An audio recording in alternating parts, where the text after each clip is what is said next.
Undertale est un jeu magnifique et aujourd'hui je vais parler de la run la plus importante au niveau des émotions et de l'évolution des personnages et plus particulièrement du joueur. Car oui, la run génocide a joué avec vous, cela même sans que vous vous en rendiez compte dès le moment où vous l'avez débuté. Et je parle seulement des joueurs qui ont joué au jeu sérieusement, pas ceux qui ont fait la run juste pour entendre Megalovania et voir Sans. Le jeu commence à jouer avec vous dès la run pacifiste. Une sorte de message est répété tout au long du jeu. Tu es différent, tu n'as tué personne. Même le slogan du jeu est un message. Le RPG où vous n'avez pas besoin de tuer quiconque. Et là, les engrenages de la fabuleuse mécanique de votre cerveau se mettent en marche. Et vous êtes alors frustré. Vous savez que le jeu n'est pas fini. Vous savez qu'il manque quelque chose. Mais vous n'osez pas passer à l'acte. Vous n'osez pas faire une run génocide. Puis un jour, vous vous dites, ce n'est pas grave, s'il se passe quelque chose de mal, je pourrais reset le jeu. Et donc, vous vous lancez, mais c'est trop tard, le jeu est déjà en train de jouer avec vous. Vous vous rendez compte dès le message apparaissant après avoir tué tous les monstres dans les ruines, But nobody came. Le jeu perd peu à peu sa saveur, la musique qui était si vive et entraînante qui vous donnait un sentiment de sécurité est à présent disparu.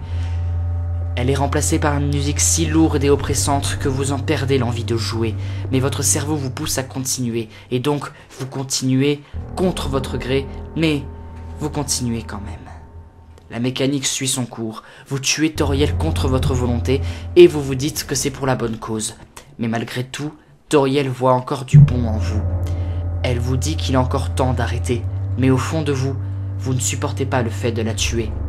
Mais vous continuez. Vous entrez alors dans un univers différent. La musique de Snowdin est lente et peu rassurante. Les points de sauvegarde qui vous procuraient satisfaction ne sont plus maintenant que des indicateurs du nombre de monstres restants à tuer. La mort de Papyrus est presque la plus horrible. C'est trop facile. Mais lui a foi en vous. Il voit encore le bon en vous.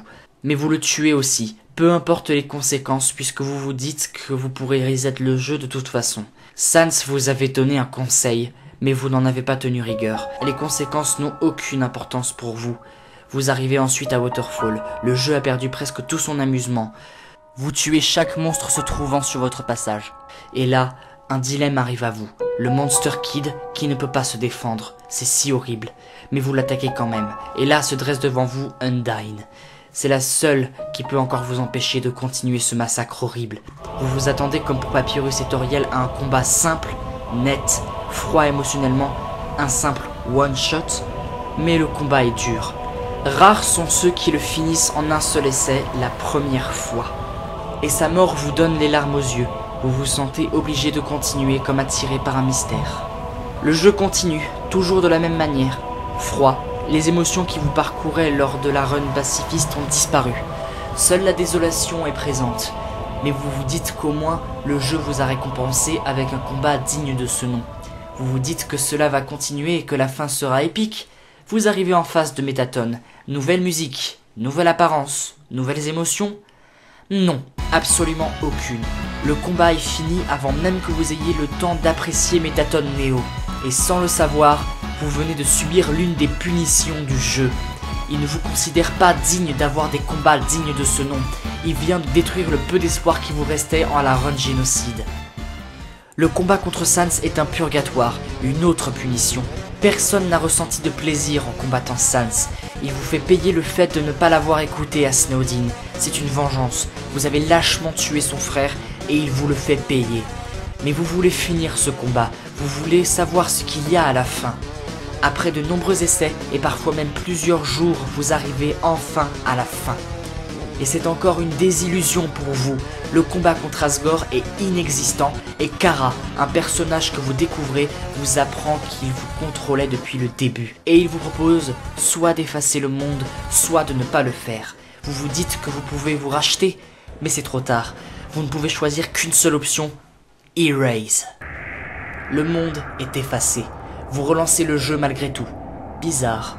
Le jeu affiche un écran noir avec un son semblable à une tempête. Vous décidez d'attendre, et là, revoilà Kara. Il vous demande si vous regrettez votre choix.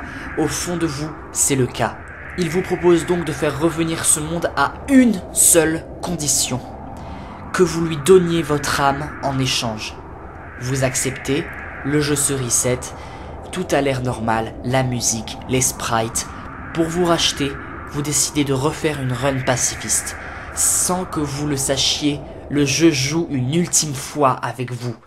Votre run pacifiste se déroule tout ce qu'il y a de plus normal, aucun dialogue ne change, vous êtes satisfait. Vous avez annulé la terrible conséquence de votre run génocide, vous pensez que c'est enfin fini. Vos actes vous rattrapent à la toute fin. Kara a gagné, il a pris votre place, et le jeu se finit sur une photo, plus que macabre.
Oh yes!